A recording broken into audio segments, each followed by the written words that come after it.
Readers of Anne Perry's series featuring Elena Standish have seen her transform from a young photographer to one of the most valuable recruits of Britain's MI6.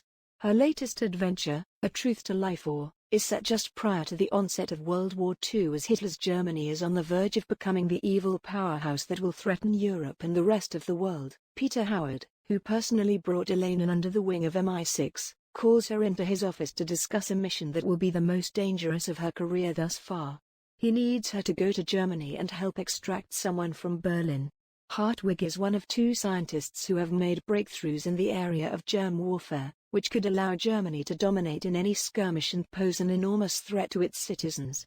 Another agent, Alex Cooper, will try to take down the other scientist, Fassler. Traveling under the name Ellen Stewart, Elena is more than happy to do whatever she can for her country and for MI6. Peter actually discusses the mission with Elena's grandfather and the former head of MI6, Lucas, and they recognize that it might be more difficult to catch Fassler because he's a Jew. Peter wisely states, so many German Jews think of themselves as being completely assimilated in the German culture. German first and Jewish second. He also notes that this could be a fatal mistake. The second plotline running through A Truth to Life involves Hans Beckendorf, a young German soldier who works directly for one of Hitler's most trusted colleagues, General Paulus. Hans has dynamic ideas about how to ferret out those who are disloyal to the Führer, and his tactics are not only followed but also welcomed by Hitler himself. Hans, however, is savvy enough to figure out that he was selected for this mission not because of his abilities or his loyalty to Hitler and Germany, but mainly because his father-in-law is the British ambassador stationed in Germany.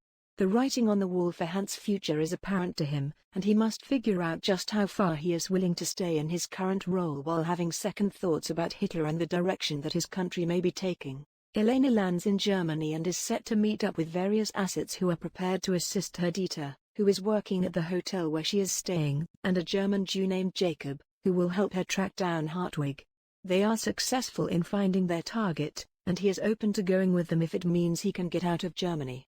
However, it will not be easy for them to move around, especially when they get caught directly in the crosshairs of the uprising that comes to be known as the Night of the Long Knives, in which allegedly traitorous members of the German Brown Shirts are brought down by Hitler and his men. The blending of these two storylines works unbelievably well.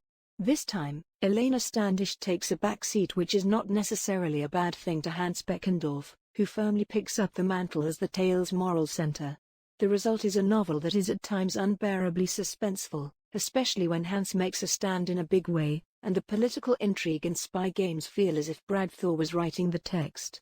Kudos to Anne Perry, who never disappoints and continues to surprise readers with a number of tricks up her sleeve in a story that pushes the envelope and succeeds on nearly every level.